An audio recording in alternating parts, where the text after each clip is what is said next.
जो सर पे रखने को मिल जाए नाल पाके हुजूर, तो फिर कहेंगे कि हाँ ताजदार हम भी हैं।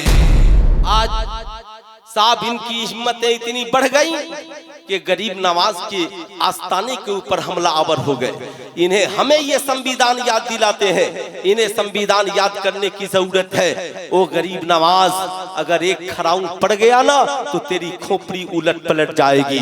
उससे टकराने की कोशिश न करना जिसके बारे में अल्लाह के नबी ने फरमाया, हदीस कुदसी है, मन आदली वलियन फकद आज़नतहु बिल हर्ब। जो किसी वली से दुश्मनी करेगा वो खुदा से दुश्मनी करेगा। याद रखना, ये ताकत हजरत ख्वाजा गरीब नवाज से टकराने का। अजीब इत्तेफाक है साहब, यहाँ ओथा नहीं था, फला ओथा नहीं था। मैं भी कहता हूँ ओ भारत के ढोंगी लोगों, तुम कहते हो फला जगह हम थे आप नहीं थे, फला जगह हम थे आप नहीं थे। अरे इंसानियत का वजूद तो हजरत आदम अलैहिस्सलाम से है, और आदम अलैहिस्सलाम मुसलमान थे। इसलिए मैं भी कहता हूँ कि हम पहले थे। तुम जैसे पाखंडियों का भारत क्या पूरी दुनिया में कहीं पे वजूद नहीं। हक है, हक है। सारे जहान के मरकज़े अकीदत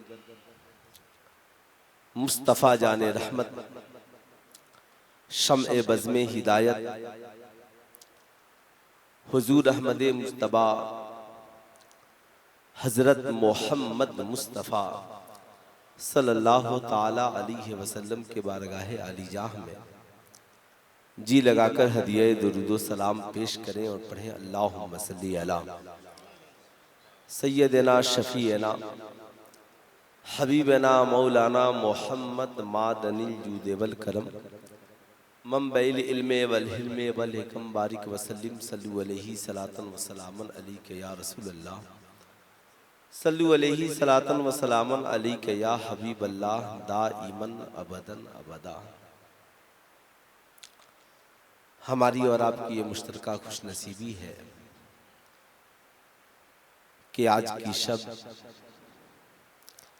इमाम अहमद रजा कॉन्फ्रेंस में तशरीफ फरमा है।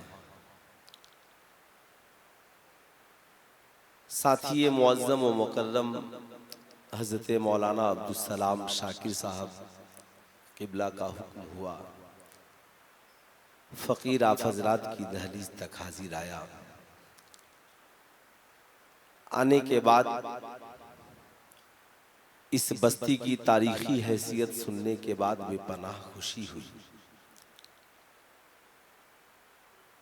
अल्हम्दुलिल्लाह आपने मुझसे पेशतर शायर इस्लाम अज़मत रज़ा भागलपुरी को समाअत करने का शर्फ हासिल किया।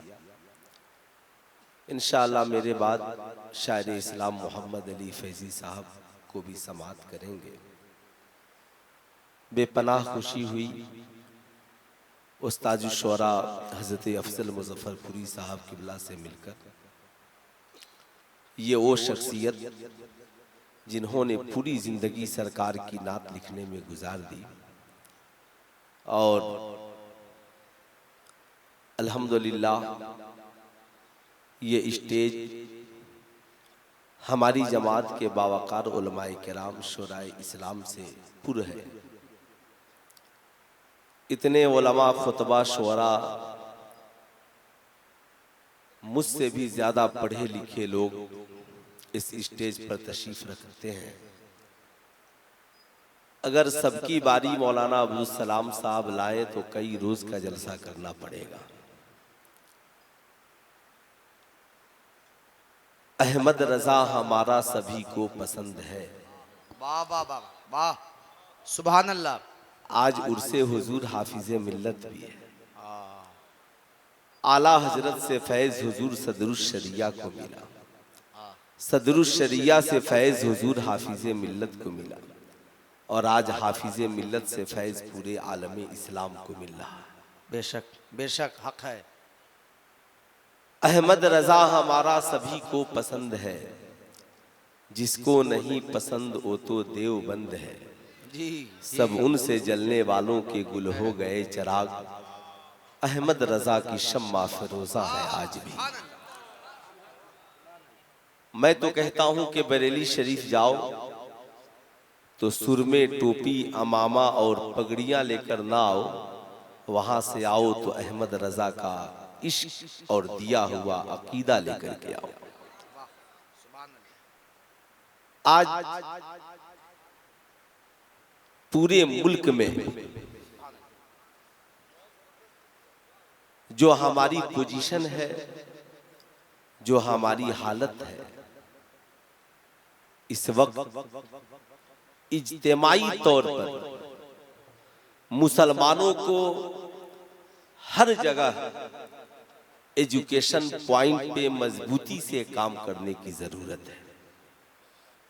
इदारा सिर्फ इदारा न रहे, यही इदारा हमारे लिए पार्ट टाइम स्कूल भी बने, ताकि हमारे बच्चे दूसरों के स्कूलों में जाकर बेराहवी के शिकार नहीं हो। हमारी बेटियां दूसरों के क्लास और दरसगाहों में पढ़ करके मुर्तद नहीं हो। हमारी बेटियां गैरों की फिक्र को अपनी जिंदगी में नहीं उतारे। इसका वाहिद जरिया है आप एजुकेशन पॉइंट को मजबूत करें। इस मुल्क में एक अजीब हवा चली है, जो जब चाहा जिसके खिलाफ चाहा बोल देता है, जैसी चाहता है तहरीक चलाता है। अब तो इस मुल्क में संविधान का कोई नामो निशान नहीं रह गया। ऐसे संविधान बदलता है जैसे भारत का नेता अपने जूते को बदलता है, वैसे इस मुल्क में संविधान बदलता है। जब एक बार इस मुल्क में बता दिया गया 1991 में कि भारत की आजादी से पहले जिसका जो धार्मिक स्थल था वो उसकी सूरत वही रहेगी, तो फिर बदलने की आवश्यकता क्यों पड़ रही है? जिसकी जो तबीयत करती है इस मुल्क में बोलता है। डॉक्टर इकबाल ने बहुत पहले कहा था, न संभलोगे तो मिट जाओगे ऐ हिंदी मुसलमानों, तुम्हारी दास्तां तक भी ना होगी दास्तानों में। आज उनसे लड़ने के लिए जलसे काफी नहीं है, जुलूस काफी नहीं है। आपने दिल्ली में प्रोटेस्ट करके देखा है, आपने सीने पे गोलियां खाकर भी देखी, आपने जेल जाकर भी देखा है। जरूरत है कि जहां पर वो खड़े हैं हमारे बच्चे भी वहां पे जाकर खड़े हो जाए। वहां खड़े होने के लिए तलवार की जरूरत नहीं है, बम बारूद की जरूरत नहीं है, बंदूक की जरूरत नहीं है। आपके अंदर तालीम की अच्छी क्वालिटी की जरूरत है। जिस दिन हमारी कौम के नौजवान बिरयानी खाकर और मोबाइल चलाकर रात को सोना बंद कर दे और अपनी सुबह को मैट्रिक पास, इंटर पास करने के बाद दौड़ने में लगा दे, तो हमें किसी के रिवाल्वर छीन कर चलाने की जरूरत नहीं है। इतना दौड़ो कि ये हुकूमत खुद तुम्हारे हाथ में AK-47 देती हुई नजर आए। लेकिन हम दौड़ते कहां हैं? हम दौड़ते कहां हैं? आप ईमानदारी से बताएं। मैं आपसे पूछना चाहता हूं, ये क्या है? अरे जोर से बोलिए। मोबाइल। मोबाइल ये अच्छी चीज है या बुरी चीज है? दोनों जवाब हो सकता है। आप इसे अच्छी भी चीज कह सकते हैं, बुरी भी चीज कह सकते हैं। गौर से सुनिएगा, मैं किसी जाने वाले को कहूंगा भी नहीं कि आप चले आइए, और मोहम्मद अली फैजी साहब जब तक है तो किसी को कहने की भी जरूरत नहीं है कि चले जाइए।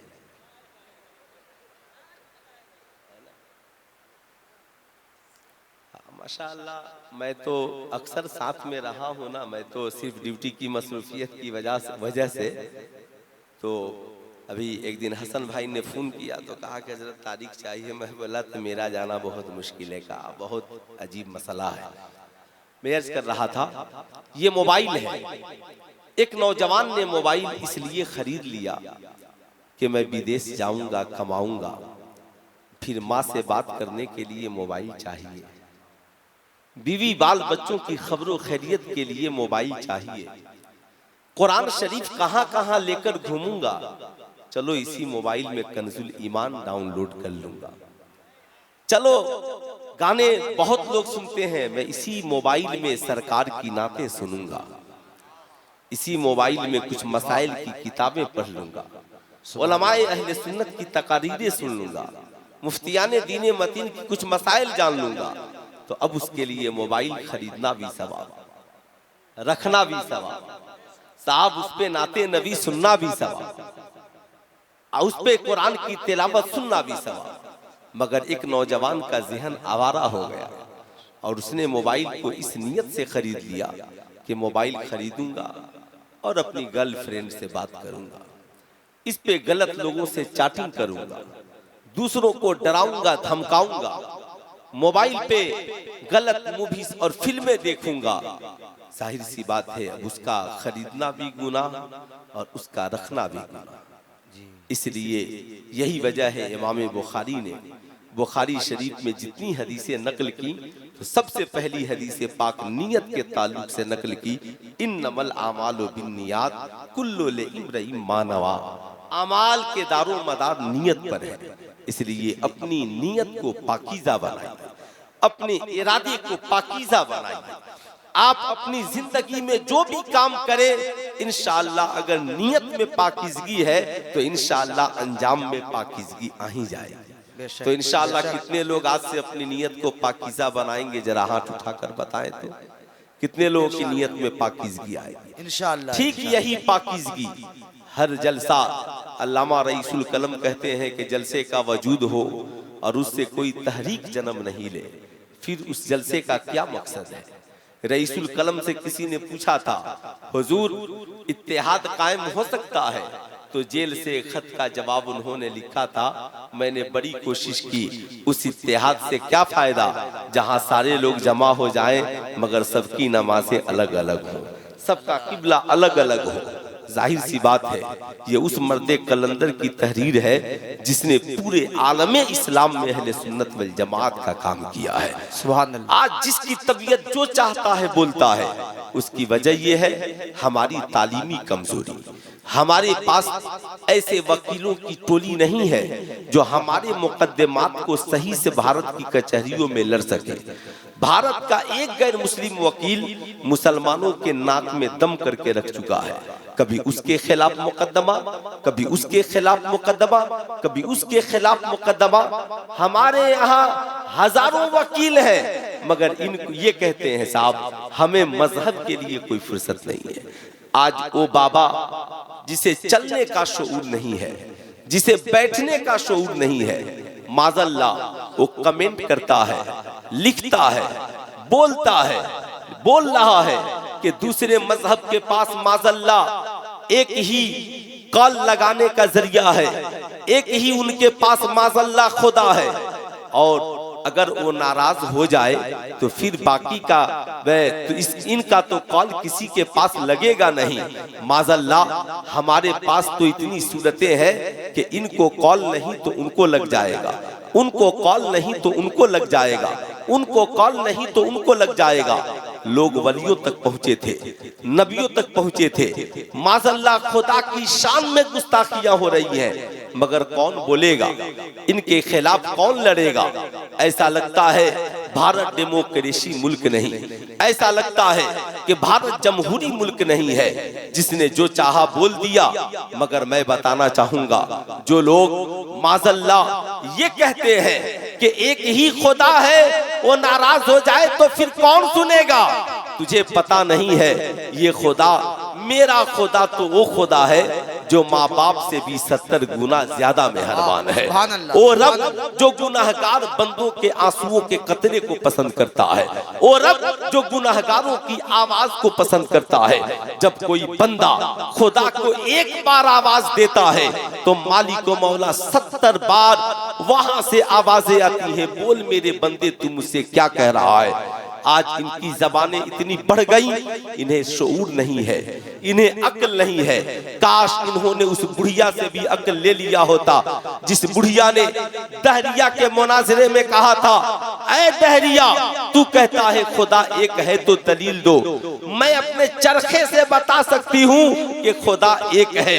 बड़े बड़े मुनाजिरों ने कहा था, ऐ बूढ़ी औरत क्या तू आलिमा है, क्या तू फाजिला है। उसने कहा था मैं आलिमा नहीं हूँ, मैं फाजिला नहीं हूँ, मगर मैं जवाब दे सकती हूँ। देख ये मेरा चरखा है, मैं अकेले घुमाती हूँ, अगर इसके घुमाने वाले दो हो जाएं तो मैं दाहिने तरफ घुमाऊं और वो बाएं तरफ घुमाए तो ये चरखा टूट जाएगा। सुन, अगर इस कायनात का चलाने वाला खुदा एक है, अगर दो होते तो वो कहता सूरज पश्चिम से निकलेगा, वो कहता सूरज पूरब से निकलेगा, वो कहता चांद पूरब से निकलेगा, वो कहता चांद पश्चिम से निकलेगा। अगर चलाने वाले दो होते तो टकरा जाते। यही वजह है मैं उन लोगों से कहना चाहूंगा जो लोग माज़अल्लाह आज खुदा की वहदानियत को चैलेंज कर रहे हैं, खुदा को नाराज कर रहे हैं, याद रखना खुदा तो कल भी एक था, उस जैसा कायनात में कोई नहीं है, उतना पावरफुल दुनिया में कोई नहीं है। कायनात के सारे ब्रिलियंट और अक्ल वालों को जमा करो। अक्ल वाले कौन है? कुरान तो अक्ल वालों से खिताब करता है, कुरान तो इल्म वालों से खिताब करता है। कुरान कहीं पे कहता है यतफक्करून, ऐ फिक्र रखने वालों मेरी तरफ देखो, यतदब्बरून, ऐ गौर करने वालों मेरी तरफ देखो। साहब सबसे ज्यादा जो ब्रिलियंट लड़के रहते हैं वो साइंस का इंतखाब करते हैं, साइंस जैसे सब्जेक्ट को पढ़ते हैं। जितने भारत के ब्रिलियंट है सबको जमा कीजिए, अक्ल वालों को। साहब याद रखिएगा जो सबसे ज्यादा ब्रिलियंट होता है उसका मैथ मजबूत होता है। लोग कहते हैं ना आलिमों में भी जो आलिम सबसे ज्यादा तेज होता है वो साहब इल्मे मीरास का बहुत बड़ा माहिर होता है, क्योंकि उसमें रियाजी की जरूरत पड़ती है। अब ये सारे इल्मे रियाजी वालों को जमा कीजिए और जमा करके पूछिए साहब ये बताइए गिनती की शुरुआत कहाँ से होती है? कहेंगे मौलाना गिनती की शुरुआत एक से होती है, एक के बाद दो, दो के बाद तीन, तीन के बाद चार, चार के बाद पाँच, पाँच के बाद छह, छह के बाद सात, कहा सात के बाद, कहा गिनती की कोई इंतहा नहीं है, गिनते चले जाओ। कुरान ने 1450 बरस पहले कहा कि तुम अल्लाह की नेमतों को चाह कर भी शुमार नहीं कर सकते हो, उसकी नेमतें कितनी हैं, इसलिए जिंदगी में कभी गिनती पूरी नहीं हो सकती। 100 के बाद 101 आएगा, 1000 के बाद 1001 आएगा, लाख के बाद 1,01,000 आएगा, करोड़ के बाद 1,01,00,000 आएगा। मैंने कहा चलो साहब गिनती की इंतहा नहीं है मगर गिनती की इब्तिदा देख लेते हैं। 10 से पहले 9 है, 9 से पहले 8 है, 8 से पहले 7 है, 7 से पहले 6 है, 6 से पहले 5 है, 5 से पहले 4 है, 4 से पहले 3 है, 3 से पहले 2 है, 2 से पहले 1 है। मैंने कहा बता ये 1 से पहले क्या है? कहा मौलाना 1 से पहले 0 है, यानी 0 है, 1 से पहले कुछ नहीं है। कहा फिर ये 1 कहां से आया? कहा ये 1 अपने आप आया है। कहा ये 2, कहा इसी 1 ने 2 को बनाया है। कहा 3, कहा इसी 1 ने 3 को बनाया है। कहा ये 4, कहा इसी 1 ने 4 को बनाया है। ये 5, कहा इसी 1 ने 5 को बनाया है। कहा अगर ये 1 ना हो, कहा 1 ना हो तो सैकड़ों नहीं होंगे, ये 1 ना होता तो करोड़ों नहीं होते, ये 1 नहीं होता तो अरबों नहीं होते। ओ भारत के ढोंगी बाबाओं, तुम उस खुदा को चैलेंज कर रहे हो, कहते हो कि हमारे पास माज़अल्लाह लाखों माबूदाने बातला है, एक से बिगाड़ हो तो दूसरे के पास चले जाए। इसका मतलब है तुम जिनकी भक्ति की बातें करते हो तुम उनकी बातें मानने को तैयार नहीं हो, मगर अल्हम्दुलिल्लाह हम एक खुदा के मानने वाले कल भी उसके सामने सर झुका रहे थे और आज भी उसके सामने सर झुका रहे हैं। याद रखना तुझे पता नहीं है वही रब है जिसकी मर्जी के बगैर एक पत्ता नहीं हिलता। ये सारी दुनिया के अक्ल वाले कहते हैं अगर वो 1 ना होता तो आज साइंटिस्ट नहीं होते, अगर वो 1 ना होता तो ये आलिम और उलमा नहीं होते, अगर ये 1 नहीं होता तो ये कुफार और मुशरिकीन भी नहीं होते, अगर वो 1 नहीं होता तो ये जमीन और आसमान भी नहीं होते।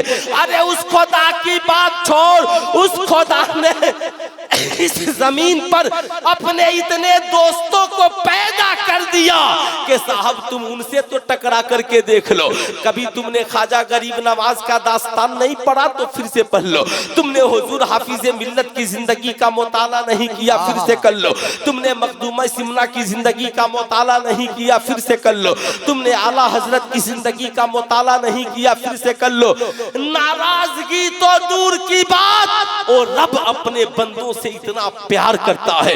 बंदा नमाज न पढ़े रिस्क दे रहा है, बंदा रोजा न रखे रिस्क दे रहा है, बंदा उसकी इबादत न करे रिस्क दे रहा है, बंदा उस खुदा के बजाय लाखों माबूदाने बातला के आगे सर झुकाए फिर भी वो रिस्क दे रहा है। अब ए जालिम, जब खुदा तुझ जैसे नाफरमान से नाराज नहीं होता तो कलमा पढ़ने वाले मुसलमान से क्या नाराज होगा? नारे तकबीर, नारे रिसालत, फैजाने मखदूम बिहारी, इमाम अहमद रजा कॉन्फ्रेंस, जश्न दस्तारे हिफ्ज़ो क़िरात।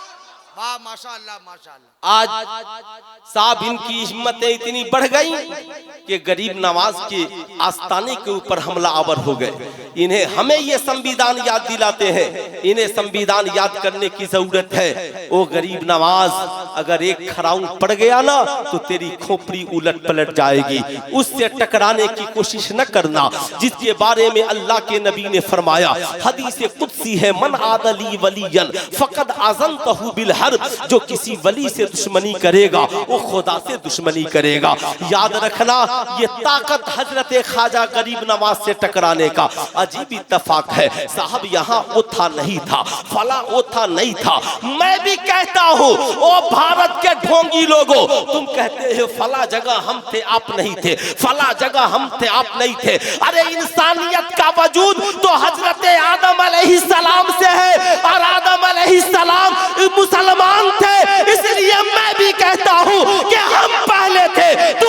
तुम जैसे पाखंडियों का भारत क्या पूरी दुनिया में कहीं पे वजूद नहीं। हक है, हक है। बताओ, पूरी दुनिया में कहीं वजूद नहीं था। लेकिन मैं अपनी कौम के नौजवानों से कहूंगा, मैं आपको जज्बात दिलाने नहीं आया हूं कि आप उठिए और गोलियां चला दीजिए। मैं आपको ये जज्बात दिलाने के लिए नहीं आया हूं आप उठिए और किसी के ऊपर बम बरसा दीजिए। याद रखिएगा, आज कुछ लोग साहब हमारी कौम की बेटियों के नकाब वाली तस्वीरें फेसबुक पर डाल रहे हैं और पत्थर के हाथ में है और दिखला रहे हैं कि ये भारत की हिंदू बेटी है जिसने लाखों पदक जीतकर इंडिया को दिए हैं। इतनी हिंदू बेटियों की फिक्र है तो भारत की उस पहलवान बेटी के बारे में क्या कहोगे जो मुसलमान नहीं थी, हिंदू थी, कई पदक जीतकर उसने भारत के नाम रोशन किए, मगर उसकी इज्जत लूटने वाला इंडिया में कौन था?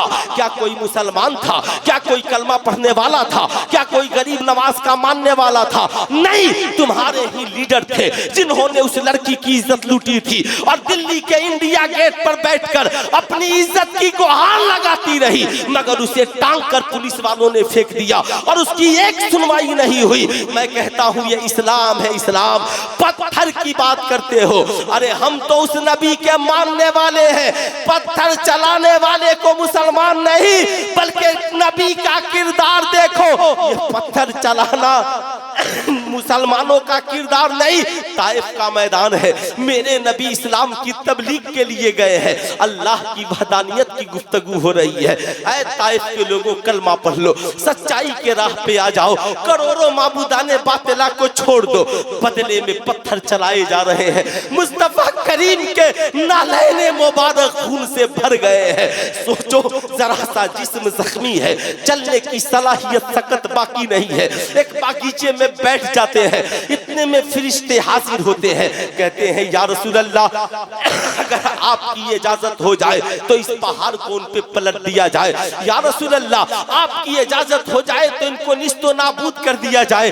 सरकार कहते हैं नहीं नहीं, याद रखना, मैं इनके लिए बद्दुआ करने के लिए नहीं आया, बल्कि मैं तो इनकी हिदायत की दुआ करने के लिए आया हूँ। अल्लाह के नबी अर्ज़गुज़ार दुआ फरमाते हैं, मालिको मौला इन्हें हिदायत दे दे। ऐ लोगों, याद रखना, अल्लाह के नबी ने सहाबा से कहा था, ऐ सहाबा, तुम जिनके बारे में कह रहे हो, एक दिन आएगा इसी ताइफ के मैदान में माबूदाने बातिला का नाम लेने वाला कोई नहीं होगा, और ताइफ की जमीन पर अगर परचम लहराएगा तो मजहब इस्लाम का लहराएगा। आज ताइफ की जमीन पर वही हुआ। इसलिए याद रखना, पत्थर चलाना ये इस्लाम का किरदार नहीं, बल्कि पत्थर खाकर भी दुआएं देना ये मुस्तफा जाने रहमत का किरदार। वाह, सुभान अल्लाह, सुभान अल्लाह। नारे तकबीर, नारे रिसालत इमाम अहमद रजा कॉन्फ्रेंस जश्न दस्तारे हिफ्ज़ो क़िरात फैज़ान सरकार सुरकाही आमिना के लाल की सुन्नत है, इसलिए हमें न घबराओ। आज मुसलमान कह रहे हैं मौलाना साहब हालात बहुत खराब है। मैं कहता हूँ कितने हालात खराब है। क्या बेलाल हबशी ने जब इस्लाम कबूल किया उससे भी ज्यादा आज हालात खराब है? बताओ, क्या हजरत उमर इब्ने खत्ताब ने जब इस्लाम कबूल किया क्या उससे भी ज्यादा हालात खराब है? मैं आज पूछना चाहता हूँ, ईमानदारी से बताओ कितने लोग हैं जो इस्लाम से मोहब्बत करते हैं? जरा हाथ उठाइए तो। सारे लोगों को मोहब्बत है ना? अब हाथ नीचे रख लीजिए। इस्लाम से मोहब्बत है माशाअल्लाह। हमारे शोयरा इस्लाम भी पढ़ते हैं, इस्लाम रहेगा, इस्लाम रहेगा। लेकिन कैसे रहेगा? इस जलसे में जितने लोग नौजवानों के सरों पर टोपियां नहीं है, क्या किसी ने मना किया कि तुम टोपी पहनकर जलसे में मत जाना? आप फज्र की अजान होती है, आप मस्जिदों में नहीं जाते हो। क्या कोई आपके दरवाजे में ताला लगा कर रखा है कि तुम मस्जिदों तक मत जाना? आपके घरों में कुरान है मगर आप कुरान नहीं पढ़ते हो। क्या kiसी ने कहा कि कुरान की तिलावत की आवाज आएगी तो हम जाकर कोर्ट में मुकदमा दर्ज कर दें? आज हमारी बेटियों के सरों से दुपट्टा उतर रहा है और मजारों पर 1 लाख चादरें चढ़ रही। बताओ ईमानदारी से, मजारों पर चादरें चढ़ाना ज्यादा जरूरी है या बेटियों के सरों पे दुपट्टा चढ़ाना ज्यादा जरूरी है? अरे फैसला आप कीजिए, क्या चढ़ाना जरूरी है? क्यों? आला हजरत ने तो लिखा कि मजार शरीफ पर 1 चादर चढ़ाई ताकि पता चले ये अल्लाह के वली की कब्र है। मगर हम लोगों ने इतनी चादरें चढ़ा दी ना कि अब साहब बड़े बड़े मजावीरों ने चादर पे निशानियां लगा दी। आप इधर चढ़ाए उधर भी उठ करके चादर चली। चादर का कारोबार गर्म हो गया। उसकी वजह सिर्फ ये है कि लोग इल्म छोड़कर जहालत की अंधेर कोठरी में कदम रखकर 5-5 अंगूठियां पहनकर, सोने का चैन पहनकर और हाथ में कड़ा पहनकर मजाविर बन गए। अल्लाहु अकबर। और उन लोगों ने चादरों का खेल शुरू कर दिया। यही वजह है बुजुर्गों का मिशन चादरों को फरोग देना कभी नहीं रहा। उनका मिशन था कि अल्लाह की वहदानियत की तबलीग हो, रसूलुल्लाह की रिसालत की तबलीग हो, इस कौम को उरूज मिले, ये कौम तरक्की करे। यही वजह है मखदूम सिमना के वालिद गिरामी ने अपनी हुकूमत में सिमना में 1000 मदरसे बनवाए। मुस्तफा जाने रहमत ने मस्जिद नबवी शरीफ की तामीर से पहले सुफा जैसे चबूतरे पे पढ़ाना शुरू किया। हजरत ख्वाजा गरीब नवाज ने सबसे पहले दीनी तालीम देना शुरू किया। सरकार बड़े पीर दस्तगीर ने पूरी जिंदगी वहां के निजामिया में पढ़ाते रहे। आप आला हजरत की जिंदगी देखें, हाफिज मिल्लत की जिंदगी देखें, मुजाहिद मिल्लत की जिंदगी देखें। यार आज की रात में तो सबसे बड़ी फजीलत हुजूर हाफिज मिल्लत की जिंदगी देखें। आपसे मैं पूछना चाहता हूँ, क्या सरकार सुरकाही की जिंदगी ये नहीं बता रही है कि सरकार सुरकाही ने मदरसे की बुनियाद पहले रखी और उनकी खानकाह का वजूद बाद में है? ईमानदारी से बताओ क्या जरूरत थी इन बुजुर्गों को इदारे कायम करने के? मकसद ये था इदारे जब कायम होंगे तो आलिम पैदा होंगे, हाफिज पैदा होंगे, कारी पैदा होंगे। जब आलिम हाफिज और कारी पैदा होंगे तो मजारों पर चादर का सौदा नहीं होगा, बल्कि एक चादर चढ़ेगी, मजार की भी हिफाजत होगी और इस्लाम की भी हिफाजत होगी। सुभान अल्लाह, सुभान अल्लाह, इस्लाम की भी हिफाजत होगी। आप ईमानदारी से बताएं, लोग कहते हैं आलिमों ने क्या किया। मैं पूछना चाहता हूँ, ये आलिम नहीं होते आपको कलमा कौन पढ़ाता? ये आलिम नहीं होते आपके बच्चों को कुरान कौन पढ़ाता? ये आलिम नहीं होते आपके बच्चों को दिनियात की किताबें कौन पढ़ाता? ये आलिम नहीं होते मस्जिद में जुमे में खड़े होकर ईमानदारी से बताओ कौम से कि इस्लाह की गुफ्तगू कौन करता? ये आलिम नहीं होते तो तुम्हारा निकाह कौन पढ़ाता? ये आलिम नहीं होते तो हलाल क्या है हराम क्या है बताओ ईमानदारी से इसे कौन बताता? आज लोग कहते हैं अगर ये आलिम नहीं होते तो माँ की फजीलत को कौन बयान करता, बाप की अजमत को कौन बयान करता? ईमानदारी से बताएं। आज इतने सारे बच्चे यहाँ पे स्कूल में पढ़ने वाले बैठे हैं, मैं आपसे पूछना चाहता हूँ नर्सरी से लेकर PhD तक भारत की किसी संस्था में क्या कोई ऐसी किताब पढ़ाई जाती है जिसमें बताया जाता हो तुम्हारे लिए अच्छा क्या है बुरा क्या है, माँ की अजमत क्या है, बाप की अजमत क्या है, शौहर का हक क्या है, बीवी का हक क्या है, खाने का तरीका क्या है, पीने का तरीका क्या है? ईमानदारी से बताएं। बच्चा डॉक्टर बन गया, पता नहीं है हलाल क्या है हराम क्या है। बेटा इंजीनियर बन गया, पता नहीं है कि बाप से गुफ्तगू करने के आदाब क्या है। बेटा बहुत बड़ा IPS अफसर बन गया, पता नहीं है कि हलाल क्या है हराम क्या है। इसलिए सुल्तान रजा हमेशा कहता है मैट्रिक पास कर लेने से इंसान तालीम याफ्ता नहीं हो जाएगा, इंटर BA MA पास कर लेने से, डॉक्टर प्री की डिग्रियां हासिल कर लेने से इंसान डिग्री होल्डर इल्म वाला तो हो सकता है मगर उसकी जिंदगी में निखार तब आएगा जब उसकी जिंदगी में सीरत मुस्तफा आ जाए, उसकी जिंदगी में इनकलाब तब आएगा जब उसकी जिंदगी में सीरत मुस्तफा आ जाए। वरना एक डॉक्टर खड़े होकर शराब पिए लोग कहेंगे डॉक्टर है मगर शराबी है, एक इंजीनियर जुआ खेले लोग कहेंगे इंजीनियर है मगर जुआरी है, एक IPS अफसर रिश्वत लेते पकड़ा जाए कहे बहुत बड़ा IPS अफसर है मगर बहुत बड़ा घुसखोर और रिश्वतखोर है, इसलिए कि उसने डिग्रियां हासिल की है। हलाल क्या है हराम क्या है ये नहीं जाना मगर करम है अल्लाह रब्बुल इज्जत का कि उसने हमें इस्लाम जैसा मजहब अता किया है, मुस्तफा जाने रहमत जैसा पैगंबर अता किया है, कुरान जैसी किताब अता किया ताकि मेरे बंदे नबी की जिंदगी को पढ़कर अपनी जिंदगी को सवाल ले, कुरान को पढ़कर हलाल और हराम को जान ले। याद रखिएगा, ईमानदारी से बताएं, इस्लाम वो प्यारा मजहब है जिसने सबसे पहले ऐलान किया तलबुल इल्म फरीज़तुन अला कुल्ले मुस्लिमिन व मुस्लिमा, इल्म हासिल करना हर मुसलमान मर्द औरत पर फर्ज है। मगर इससे मुराद मैट्रिक की डिग्रियां नहीं है, इससे मुराद इंटर की डिग्रियां नहीं है, इससे मुराद BA की डिग्रियां नहीं है, बल्कि इससे मुराद ये है एक इंसान पैदा हो तो उसे पता हो इबादत किसकी करनी है, रिसालत का इकरार किसके लिए करना है, उसे पता हो हमारा ईमान अकीदा क्या है, उसे पता हो नमाज का तरीका रोजे का तरीका क्या है, उसे पता हो तिहारत गुस्ल और वजू के मसाइल और पाकी के मसाइल क्या है। वो मुसलमान हो तो इतना पता हो समाज में क्या हलाल है और क्या हराम है, अमीर है तो ज़कात के मसाइल, अमीर है तो हज के मसाइल, इतना जानना हर मुसलमान के लिए जरूरी है।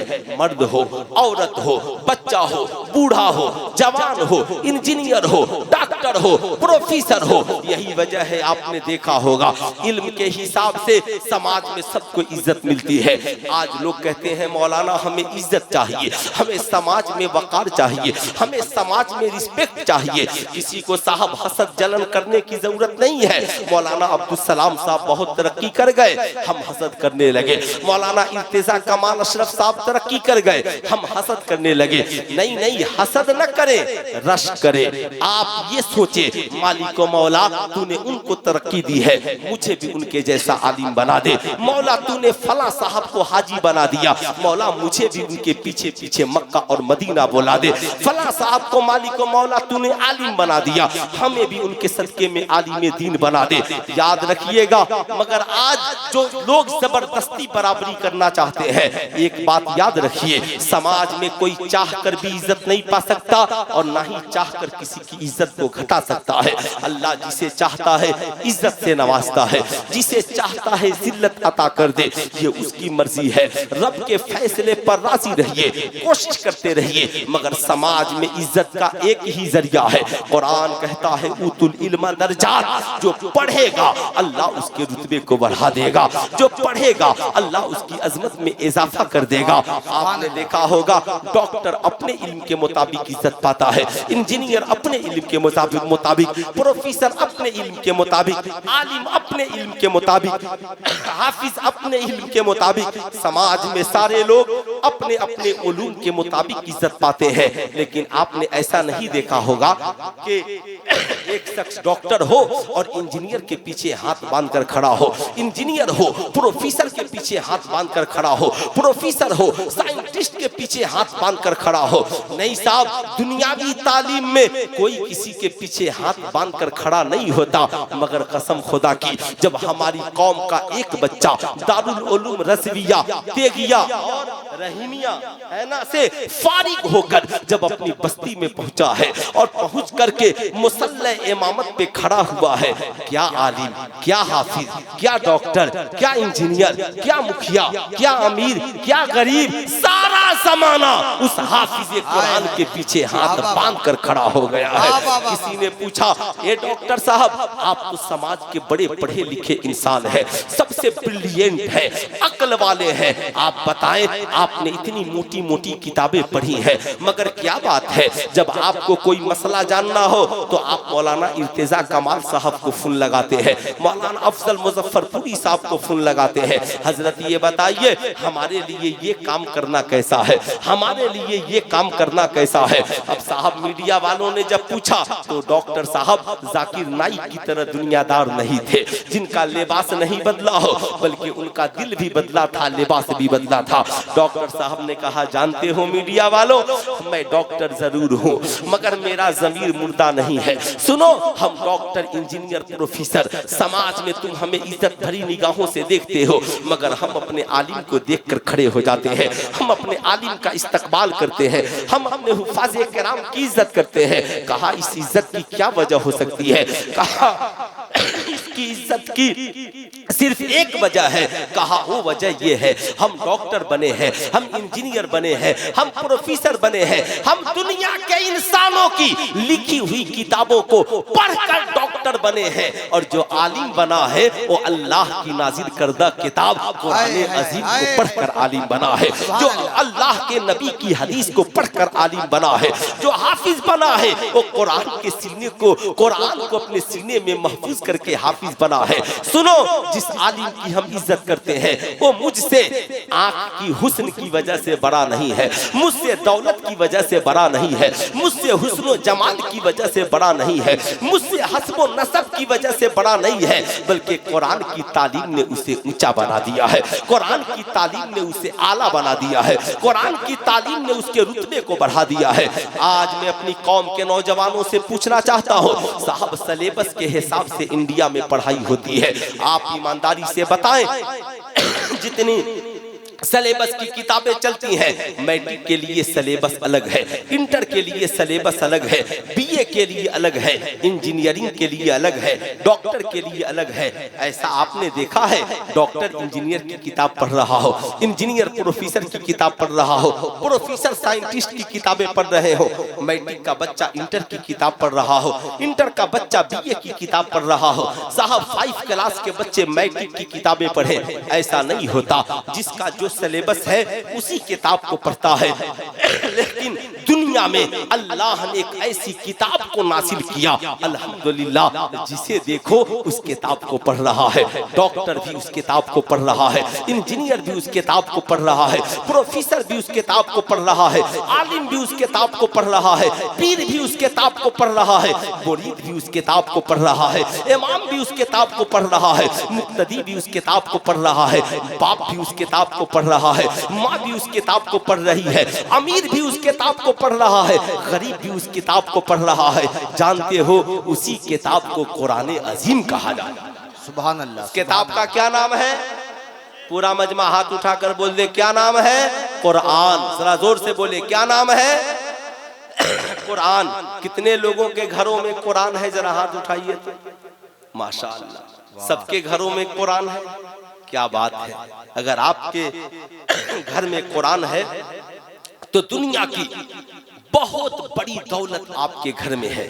लेकिन मैं आपसे पूछना चाहता हूँ, ईमानदारी से बताएं, कुरान सिर्फ रखने से काम चलेगा या कुरान को पढ़ने की जरूरत है, कुरान पे अमल करने की जरूरत है? आज कितने मुसलमान हैं जो कुरान को उतार कर कंजुल ईमान की शक्ल में पढ़ते हैं? मैं आपसे कहूँगा, जब कुरान रखिए तो कंजुल ईमान रखिए। इसलिए कुरान का तर्जमा कंजुल ईमान अगर आपके पास है, आप जितनी आयतें पढ़ेंगे कभी गुमराह नहीं होंगे बल्कि हिदायत तक पहुंच जाएंगे। इसलिए कंजुल ईमान रखिए। मैं आपसे पूछना चाहता हूं, किताब एक है, मैट्रिक का बच्चा भी पढ़ रहा है, इंटर का बच्चा भी पढ़ रहा है। मैंने डॉक्टर साहब से कहा, डॉक्टर साहब आप कुरान क्यों पढ़ रहे हैं? कहा मौलाना नहीं मालूम है, कुरान ने रिसर्च का दरवाजा खोल दिया है। सबसे पहले जिसने इंसान की तख्लीक पे गुफ्तगू की वो कुरान है, जिसने कहा खोलेकल इंसान मिम्मा इंदाफिक, हमने इंसान को उछलते हुए पानी से पैदा किया है। यखरुजु बैन सुल्बे व तराई, जो मर्द के रीढ़ की हड्डी से और औरत के सीने के दरमियान से निकलता है। ये कुरान है जो रिसर्च का दरवाजा खोल रहा है। मैंने देखा साइंटिस्ट कुरान पढ़ रहे हैं। अल्लाह अकबर। अभी तो ताजा खबर में पता चला कि पहले सिर्फ यहूदी कुरान पढ़ते थे या इस्लाम पढ़ते थे, मगर अब तो आरएसएस के लोग कुरान पढ़ रहे हैं। साहब, उन्होंने अपने कितने लोगों को मौलवी बना करके रखा है जो सिर्फ उन्हें ये बताएं कि माज़अल्लाह कुरान में कहां पर क्या। साहब, माज़अल्लाह कुरान में कमी निकालने के लिए उन्होंने आलिमों को तैयार किया। जैसे हमारे यहाँ की जमात, याद रखिएगा, हमारे उलमा पहले बताते थे, उलमाए अहले सुन्नत के देखो देवबंदियों से कुरान न पढ़ना, अकीदा बिगड़ जाएगा। अहले हदीसों से कुरान मत पढ़ना, अकीदा बिगड़ जाएगा। साहब, वहाबियों से कुरान मत पढ़ना, अकीदा बिगड़ जाएगा। मैंने कहा हुजूर कुरान तो वही है। कहा कुरान वही है मगर उस्ताद जैसा होगा शागिर्द वैसा ही बन जाएगा। करम है अल्लाह का जिसने हमें इमाम अहमद रजा जैसा अजीम इमाम अता किया और उन्होंने कुरान का तर्जमा कंजुल ईमान हमें अता किया। याद रखिएगा, इसलिए कि देवबंदी जब कुरान उठाएगा और कहेगा साहब कि कुल इन्नमा अना बशरुम मिस्लुकुम, अल्लाहु अकबर, कहेगा क्या तुम कुरान में नहीं पढ़ते? माज़अल्लाह, नबी हमारी तरह बशर है, मगर उसके आगे भूल जाता है फर्क ये है, बशर वो भी हैं हम भी हैं, मगर उन पे वही का नुज़ूल होता है, हम पर वही का नुज़ूल नहीं होता है। जाहिर सी बात है, ये बात तब वो बताएगा जब हमारा आलिम इश्क व मोहब्बत के इमाम बरेली के इमाम अहमद रजा खान का तर्जमा कंजुल ईमान पढ़ा होगा। जाहिर सी बात है, याद रखिएगा साहब, जब कोई अहले हदीस देवबंदी या बदअकीदा से कुरान पढ़ेगा, कहेगा नहीं नहीं, इल्मे गैब की कोई दलील माज़अल्लाह कुरान में नहीं है। मगर जब हमारा कोई सुन्नी आलिम कुरान उठाएगा, पढ़ेगा नहीं, अल्लाह 30वें पारे में फरमाता है मा हुवा अलल गैबे बेदनीन, ये वो नबी है जो गैब बताने में बखील नहीं है। अल्लाह अकबर। इसलिए याद रखिए, उस्ताद का बेहतर होना जरूरी है। इससे पता क्या चला, अल्हम्दुलिल्लाह आपने इदारा कायम किया है। अगर इदारे में अच्छे आलिम होंगे, अच्छे हाफिज होंगे, अच्छे कारी होंगे, इंशाअल्लाह बच्चों की तालीम भी अच्छी होगी, बच्चों की तरबियत भी अच्छी होगी। मगर आज मुझे अफसोस होता है, आप कहेंगे मौलाना किस बात का अफसोस? आज जो कॉलेज का निजाम बिगड़ा है, आज जो स्कूल का निजाम बिगड़ा है, आज लोगों को मदारिस की बड़ी फिक्र है। आज जिसको देखिए मदरसों पर 2-4 जुमले लिख देता है, जिसको देखिए साहब मदारिस के खिलाफ 10 जुमले लिख देता है। आज साहब हुकूमत भी मदारिस के खिलाफ, उसके कारकुनान भी मदारिस के खिलाफ, हमारे यहाँ अमीर भी मदारिस के खिलाफ, पढ़ा लिखा तबका मदारिस के खिलाफ। जो ही मदरसे में दस्तारबंदी का जलसा हो, साहब लोग आते हैं, कहते हैं मौलाना साहब आप लोग मदारिस में इतने पैसे खर्च करते हैं, ये बताइए बच्चों को कंप्यूटर पढ़ाते हैं, बच्चों को साइंस पढ़ाते हैं, बच्चों को तारीख पढ़ाते हैं, बच्चों को इंग्लिश हिंदी पढ़ाते हैं। मैं जब सुनता हूँ ना मेरा कलेजा फट जाता है। मैं कहता हूँ बेशक असली तालीम जरूरी है। अब मदारिस का वो निज़ाम नहीं रहा जो आपकी गंदी सोच में बसा हुआ है कि मदरसे के बच्चे कंप्यूटर नहीं जानते। मैं तो कहता हूँ अल्हम्दुलिल्लाह भारत में जितनी यूनिवर्सिटियां हैं आप वहां जाकर पता लगाइए, कोई न कोई बच्चा अल जामिअतुल अशरफिया का फारिग वहां पर प्रोफेसर की जगह पे मौजूद होगा। वो चाहे बनारस की हिंदू यूनिवर्सिटी हो या अलीगढ़ की मुस्लिम यूनिवर्सिटी हो। इसलिए आप मदारिस को नीची निगाह से मत देखिए, बल्कि आप वहां की कमेटी से कहिए आप मैं जो बताने जा रहा हूं गौर से सुनिएगा। आप बताइए मदरसों का मकसद क्या है और स्कूलों का मकसद क्या है। स्कूल और कॉलेज इसलिए बने ताकि वहां बच्चों को डॉक्टर बनाया जाए, इंजीनियर बनाया जाए, प्रोफेसर बनाया जाए, बच्चों को मास्टर बनाया जाए, बच्चों को जदीद तालीम से आशना किया जाए। स्कूल और कॉलेज की जिम्मेदारी है। मदरसे क्यों खोले गए? ताकि यहाँ अच्छे हाफिज बनाए जाए, अच्छे कारी बनाए जाए, अच्छे आलिम बनाए जाए, अच्छे मौलाना मुफ्ती बनाए जाए। ईमानदारी से बताइए समाज में अगर अच्छे डॉक्टर की जरूरत है, अच्छे इंजीनियर की जरूरत है, अच्छे प्रोफेसर की जरूरत है, अच्छे वकील की जरूरत है, जज की जरूरत है, IPS अफसर की जरूरत है, तो समाज को अच्छा बनाने के लिए अच्छे आलिम की जरूरत है कि नहीं? बेशक बेशक। अरे बोलिए हाथ उठाकर, अच्छे आलिम की जरूरत है कि नहीं है? बेशक। अच्छे मुफ्ती की जरूरत है कि नहीं है? आप ईमानदारी से बताइए। मुझे अगर जिस्म बीमार हो तो आप कहते हो मौलाना साहब अच्छा डॉक्टर बताइए, चाहे जितना फी लगे, महंगा इलाज हो, हम इलाज वही कराएंगे। बोलिए कराते हैं कि नहीं कराते हैं? कराते हैं ना। मुजफ्फरपुर का कोई बहुत बड़ा डॉक्टर है और साहब एक गरीब आदमी भी हो ना तो चंदा करके इलाज कराता है। मैं आपसे पूछना चाहता हूँ, जिस्म बीमार हो तो महंगे डॉक्टर का इंतखाब करते हो। आज पूरा समाज बीमार है, माशरा बीमार है, बेटियों की रूह बीमार है, औरतों की रूह बीमार है, किरदारों करेक्टर बीमार है। आप इसके इलाज के लिए अच्छे आलिम का इंतखाब क्यों नहीं करते हो? अच्छे इमाम का इंतखाब क्यों नहीं करते? मैं कहता हूँ कि साहब ठीक है, बड़े दिनों के बाद जलसे हुए, अगर आप लोग सिर्फ बदलाव लाए ना तो मस्जिद के अंदर भी जलसा हो सकता है, लेकिन आप लोग उस लायक नहीं होते कि आप लोग मस्जिद में आए। आपकी तबीयत नहीं लगती है। हम पैसे बचा सकते हैं। मैं कहता हूँ साल में 5-10 जलसे मत कीजिए, 3-4 लाख रुपया का बैलेंस बनाइए और आप अपनी मस्जिद में जो इमाम रखिए उसका मेयार ऊंचा रखिए। हाफिज हो, आलिम हो, मुफ्ती हो, 10,000 नहीं 30,000 तनख्वाह दीजिए, 40,000 तनख्वाह दीजिए। कितने खर्च होंगे पैसे? 4 लाख खर्च कीजिए सालाना। अब उस आलिम से काम लीजिए। आलिम साहब मैं आपकी सारी खिदमत कर रहा हूँ, मगर आप मेरी मस्जिद में दरसे कुरान एक वक्त शुरू कर दीजिए, बच्चों को नमाज की तालीम शुरू कर दीजिए। मैं कहता हूँ बड़ी बड़ी कॉन्फ्रेंसों से जो मसाइल हल नहीं होंगे, आप अपने इलाके की इन उलमा की कदर कीजिए। एक रोज की मेरी तकरीर से इनकलाब नहीं आ सकता। आप कितना हूँ बड़ा खतीब बुला लीजिए, हम लोग एक रोज तकरीर करेंगे, नजराने लेंगे, चले जाएंगे। इनकलाब तो तभी आएगा जब ये हमारी जमात के जो उलमा बैठे हैं ना, इन आलिमों की दावत कीजिए। वो दावत नहीं जिसमें आपने साहब 500 लोगों को बुला लिया, नहीं, बंद कीजिए ये दावत। नहीं, आप अपने घर में एक मिजाज बनाइए, दीनी मिजाज। आज संडे का दिन है, छुट्टी है, मैं भी घर पर, बीवी भी, बच्चे सब घर पर। आज बोलिए आलिम साहब असर बाद 10-20 मिनट मेरे यहाँ आपकी दावत। आज मैं आपसे पूछना चाहता हूँ, ईमानदारी से बताइए, वकील के पास जाइए और उसके चेम्बर में बैठकर कहिए दांत में दर्द है, पेट में दर्द है, वकील बैठाने देगा कि भगा देगा? बोलिए भगा देगा, है ना? चचा को जगा दीजिए। अब इस बुढ़ापे में मैं तो बूढ़े लोगों को परेशान नहीं करना चाहता, है ना साहब। आप डॉक्टर के चेम्बर में चले जाइए और बोलिए मेरी फला जमीन को फला ने हड़प लिया है।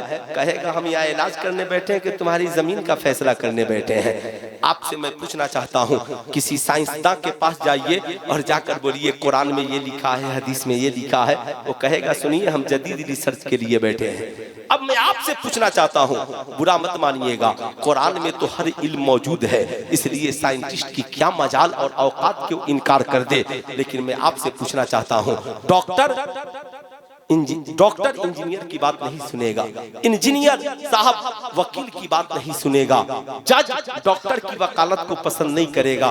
मगर आलिम का हाल ये है कि जब आप आलिम से मिलते हो तो आलिम दीन सिखाने के लिए है।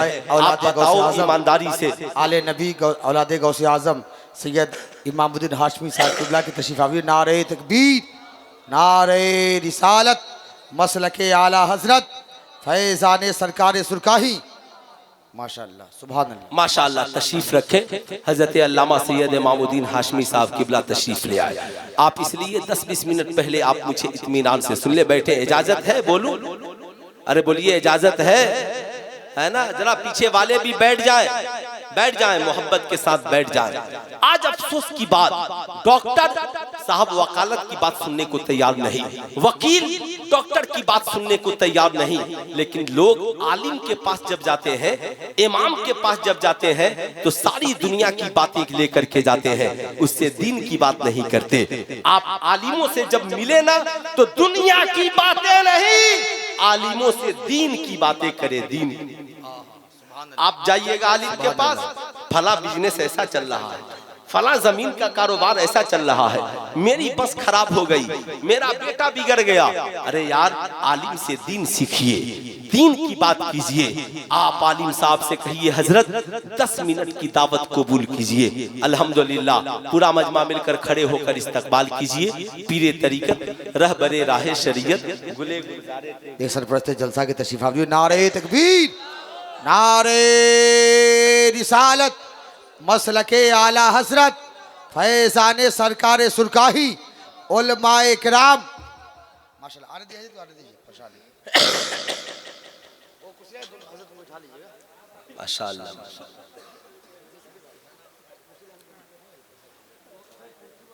अस्सलाम वालेकुम। हाँ, ले आइए, ज्वाइंट ले आइए।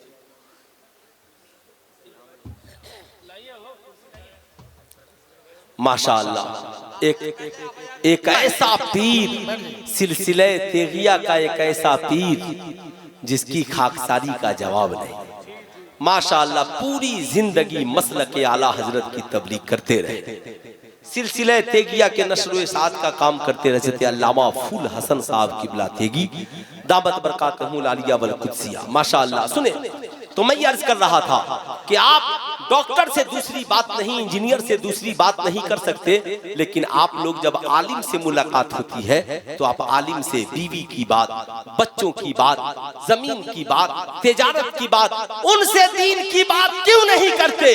आप क्यों नहीं कहते हजरत ईमान क्या है, अकीदा क्या है, बताएं नमाज का तरीका क्या है, वज़ू का तरीका क्या है, ज़कात के मसाइल क्या है, बीवी का हक क्या है, बेटे की तरबियत का इस्लाम ने क्या तस्वूर दिया।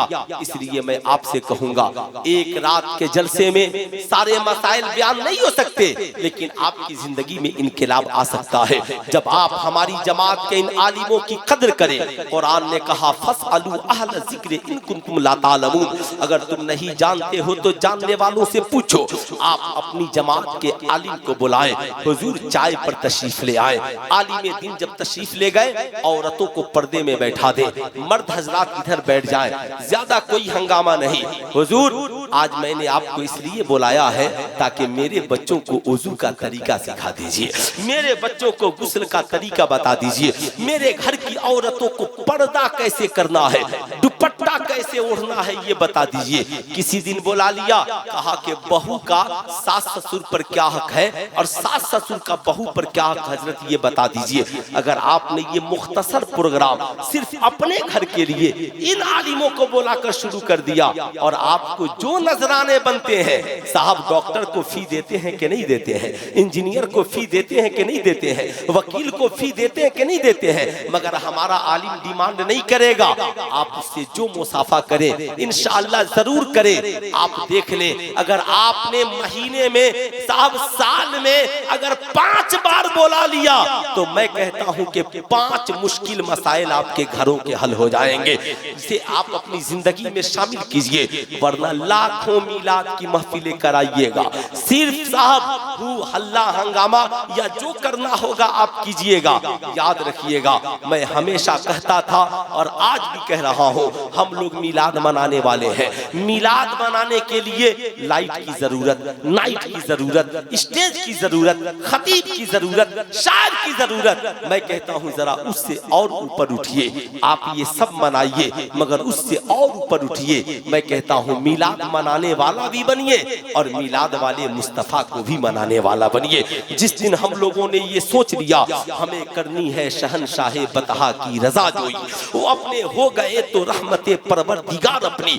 जिस दिन हमने ये सोच लिया और ये फैसला कर लिया कि साहब नहीं, हमें नबी को मनाना है, तो आपको ये मानना पड़ेगा। आप बताएं ईमानदारी से, बाप को मनाने के लिए क्या करते हैं? बाप को जो पसंद हो करते हैं, बाप को जो पसंद नहीं वो नहीं करते। आप माँ को मनाने के लिए क्या करते हैं? जो माँ को पसंद है वो करते हैं, जो माँ को पसंद नहीं वो नहीं करते। आप पीर साहब को मनाने के लिए क्या करते हैं? जो पीर साहब को पसंद वो करते हैं, जो पीर साहब को पसंद नहीं उसे छोड़ देते हैं। मैं कहता हूँ ऐ मेरी कौम के लोगों, नबी करीम सल्लल्लाहु को मनाने के लिए भी वो करो जो नबी को पसंद है, उसे छोड़ दो जो नबी को पसंद नहीं है। आप कहोगे नबी को क्या पसंद है? कलमा नबी को पसंद है पढ़ो, कुरान की तिलावत नबी को पसंद है करो, नमाज नबी को पसंद है पढ़ो, रोजा नबी को पसंद है रखो, हज नबी को पसंद है करो, ज़कात नबी को पसंद है अदा करो, माँ बाप की खिदमत नबी को पसंद है करो, बड़े भाई की इज्जत नबी को पसंद है करो, सच बोलना नबी को पसंद है सच बोलो, अच्छाई की तबलीग नबी को पसंद है अच्छाई की तबलीग करो, शराब नबी को पसंद नहीं छोड़ दो, जुआ नबी को पसंद नहीं छोड़ दो, ज़ना नबी को पसंद नहीं छोड़ दो, याद रखना रिश्वत नबी को पसंद नहीं छोड़ दो, बेहयाई बुराई जहेज का मांगना नबी को पसंद नहीं छोड़ दो। जो नबी को पसंद है वो करो, नबी भी राजी हो जाएंगे, खुदा भी राजी हो जाएगा। इंशाअल्लाह हम करेंगे। अरे पूरा मजमा हाथ उठाकर बोले इंशाअल्लाह करेंगे। दो तीन छोटी छोटी बातें सुनिए, उसके बाद मेरी तकरीर खत्म। मैं आपसे पूछना चाहता हूँ, ये बड़ा पुरफितन दौर है, इस दौर में आप कैसे मुकाबला कीजिएगा? आज हमारी कौम की बेटियों की का नजरिया ये हो गया, माई लाइफ माई चॉइस, मैं अपनी जिंदगी अपनी मर्जी से जीना चाहती हूँ। आज नौजवानों का ये मिजाज बन गया, माई लाइफ माई चॉइस, मैं अपनी जिंदगी अपनी मर्जी से जीना चाहता हूँ। यही वजह है नौजवान हाथ में कड़ा, कान में बाली, गले में सोने का चैन, 5-5 अंगूठिया, हाथ में ब्रासलेट पहन करके जी रहा है। मैं पूछना चाहता हूं मेरी कौम के नौजवानों से या नौजवान लड़कियों से जो कहती हैं हमारी तबीयत हम दुपट्टा रखें न रखें, अल्लाह अकबर, मैं आपसे पूछना चाहता हूं ये हुस्न जमाल तुझे किसने दिया है? ये जवानी तुझे किसने दी है? ये साहब सारी बहारें और नेमतें तुझे किसने अता की हैं? उसी खुदा ने जो हम सबको पैदा करने वाला है। मैं पूछना चाहता हूं तू अपनी मर्जी से जीने की बात करता है, जिस खुदा ने तुझे पैदा किया कभी उस खुदा से पूछ ले, ए मालिको मौला तूने हमें पैदा किया, हम जिंदगी कैसे गुजारे? ओ रब कहता है लक़द काना लकुम फी रसूलिल्लाहि उस्वतुन हसना, जिंदगी तुम्हारी हो और सीरत मुस्तफा जाने रहमत की हो जाए। सुभान अल्लाह, सीरत मुस्तफा जाने रहमत की हो जाए। आज मैं पूछना चाहता हूँ, आप बताएं ईमानदारी के साथ, जितने लोग यहाँ पर बैठे हैं, साहब एक बूढ़े बाप ने अपनी बेटी को तलकीन की, ए बेटी तू कॉलेज में पढ़ती है, यूनिवर्सिटी में पढ़ती है, फला जगह पढ़ती है। आज लोग कहते हैं मौलाना मदरसे का माहौल खराब हो गया, मदरसों को बंद कर दीजिए। मदरसे का एक लड़का बिगड़ जाए तो लोग कहते हैं मदरसे में ताला लगा दीजिए। या मैं कहता हूँ हर आलिम बावफा या हर आलिम मुत्तकी परहेजगार नहीं है। अगर किसी का नजरिया बिगड़ गया तो क्या मदरसा बंद कर दिया जाएगा? मैं पूछना चाहता हूँ कॉलेज का पूरा सिस्टम बिगड़ा हुआ है। कितने लोगों की हिम्मत है कह दे कॉलेज बंद कर दो? साहब स्कूल का पूरा सिस्टम बिगड़ा हुआ है। साहब लड़के आवारागर्दी कर रहे हैं, टीचर की पिटाई हो रही है, लड़कियां मुर्तद होकर कॉलेज से भाग रही है। साहब फटा हुआ जींस और चुस्त लिबास पहना जा रहा है, लड़कियां ब्रेक डांस कर रही हैं, पढ़ाने वाली नाच रही है, पूरा माशरा बिगड़ा है किसी की औकात जो बोल दे कॉलेज बंद कर दो, स्कूल बंद कर दो। आप मदरसे का जायजा लेते हो, मैं तो कहता हूं मदरसे का एक बच्चा फारिग होकर जाता है ना तो पूरी बस्ती का निजाम बदलने की कोशिश करता है। समाज में अच्छाई हो, समाज में नेकी फैले, जहेज बंद हो, शराब ज़ना जुआ बंद हो जाए। आज गैर जानते हैं कि अगर सब के सब स्कूल में पढ़ेंगे तो कोई प्रॉब्लम नहीं होगा, इसलिए कि लाखों मैट्रिक बच्चे पास मिलकर भी मोहल्ले के निजाम को नहीं सुधार सकते। करोड़ों इंटर पास बच्चे मिलकर साहब गांव की तस्वीर को नहीं बदल सकते, मगर एक बच्चा मदरसे से अच्छे से पढ़कर अच्छा आलिम बनकर या मौलाना इर्तजा कमाल ही की तरह आलिम बनकर आ गया तो साहब एक बस्ती का, एक इलाके का निजाम बदल सकता है, एक इलाके का तरीका बदल सकता है। लेकिन साहब वो जानते हैं कॉलेज के बच्चे जब तक ये कॉलेज में रहे, स्कूल में रहे, कोई प्रॉब्लम नहीं। मैं आपसे पूछना चाहता हूँ, आपने कभी कॉलेज में जाकर पूछा प्रोफेसर साहब मेरी बेटी जब तक कॉलेज नहीं गई थी सर पे दुपट्टा रहता था, कॉलेज में दुपट्टा कैसे उतर गया? मेरा बेटा तो कॉलेज में पढ़ने के लिए गया था, कलम चलाने के लिए, ये तमचे बंदूक कब से चलाने लगा? मेरा बेटा तो मुझसे बोलने में डरता था, मगर ये शराब पी कर आकर घर में ड्रामा कैसे करने लगा? कॉलेज का प्रोफेसर कहेगा चले जाओ, हम किताबें पढ़ाने आए हैं, तेरे बच्चे को किरदार पढ़ाने नहीं आए, तेरी बेटी को कैरेक्टर सिखाने नहीं आए। मगर कसम खुदा की अगर हमारी जमात का कोई बच्चा किसी इदारे में पढ़ने चला जाए तो हमारा आलिम उसे कुरान भी पढ़ाएगा, साथ में नबी का किरदार भी पढ़ाएगा। कोई बच्ची पढ़ने के लिए चली जाए, हमारी आलिमा उसे कुरान भी पढ़ाएगी, साथ में सैयदा खातून जन्नत की सीरत भी पढ़ाएगी। मैं आपसे कहना चाहूंगा, तो आप कहेंगे मौलाना क्या सबको आलिम बना दिया जाए, हाफिज बना दिया जाए? मैं कहूंगा नहीं, आलिम बनना फर्जे किफाया है, हाफिज बनना फर्जे किफाया है। साहब एक आलिम निजाम को बदल देगा, इखलाक को बदल देगा।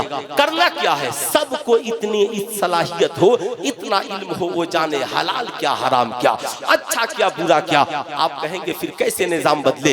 ये जो आपका इदारा चल रहा है दारुल उलूम रज़विया, तेगिया और हलीमिया, इतना बड़ा नाम है हलीमिया, अल्लाहु अकबर। साहब रहीमिया है ना, दारुल उलूम रज़विया तेगिया रहीमिया, जो भी नाम हो, इतना बड़ा दारुल उलूम आप चला रहे हैं। इस दारुल उलूम के निजाम को बदलिए, हाफिज बनाइए, आलिम बनाइए, सब बनाइए, लेकिन अपने स्कूल के बच्चे बच्चियों के मुस्तकबिल के लिए, ताकि हर बच्ची बाहिजाब हो, हर लड़का बाहया हो जाए, हर लड़का माँ बाप का वफादार हो। साहब स्कूल में बच्चे 6 साल के बाद पढ़ने जाते हैं, 3 साल नर्सरी LKG UKG के साथ इसी मदरसे में बच्चों को बुनियादी तालीम दीजिए, ताकि स्कूल में जाने से पहले बच्चे यहीं पर इन उलमा की निगरानी में एक मास्टर भी रख दीजिए, ताकि बच्चे 1 से 100 क से गया, अलिफ से या, सारी बातें यहाँ पढ़ कर जाएं। हमारा आलिम उसे इसी मदरसे में 3 साल में बता देगा, नमाज रोजा कलमा साथ में बताएगा, शराब पीना हराम, जुआ खेलना हराम, जना हराम, लड़कियों को बताएगा हया किसे कहते हैं। जाहिर सी बात है, अब हमारे बच्चे बच्चियां जब यहाँ से स्कूल जाएंगे, कोई कॉलेज का आवारा लड़का कहेगा चल शराब पीते हैं, कहेगा ना, बचपन में मौलवी साहब ने दारुल उलूम में पढ़ाया था शराब पीना हराम है, मैं पानी तो पी सकता हूँ मगर कभी शराब नहीं पी सकता। हमारी जमात की कोई लड़की कॉलेज में पढ़ने जाएगी, कोई आवारा लड़का कलाई पकड़ेगा, कहेगा जालिम हट जा, आलिम साहब ने बताया था लाखों करोड़ों डिग्रियां एक तरफ और अल हया व शोबतुम मिनल ईमान, हया ईमान का हिस्सा है, ये इज्जत व आबरू की जिंदगी एक तरफ। इसलिए साहब इन मदारिस को हर हाल में आप मजबूत कीजिए, इन मदारिस को हर हाल में आप मजबूत कीजिए। जहां मदारिस मजबूत नहीं हुए, इसलिए आज आप उत्तर प्रदेश मुंबई में ऐसे हजारों मदरसे हैं जहां मदरसे भी हैं, पार्ट टाइम स्कूल भी है। अगर उसी निजाम सिस्टम को, उसी कमेटी को आपने मजबूत किया तो इंशाअल्लाह दुनिया भी हसीन और आखिरत भी हसीन। इसलिए समाज में इज्जत की सिर्फ एक राह है, उतुल इल्म दर्जात, जो इल्म हासिल करेगा खुदा उसके रुतबे को बढ़ा देगा। अल्लाह रब्बुल इज्जत की बारगाह में दुआ दुआ है मौला इस इदारे को, यहाँ के अराकीन को, ये जुमला हुफाज़े किराम को सबको सलामत रखे। फारिग होने वाले हुफाज़े किराम को मौला बाअमल बना दे। पूरा मजमा मिलकर पढ़ लीजिए अस्तगफिरुल्लाह रब्बी मिन कुल्ली ज़ंबी व अतूबु इलैहि। पढ़ लीजिए ला इलाहा इल्लल्लाह मुहम्मदुर रसूलुल्लाह सल्लल्लाहु अलैहि वसल्लम। अस्सलामु अलैकुम।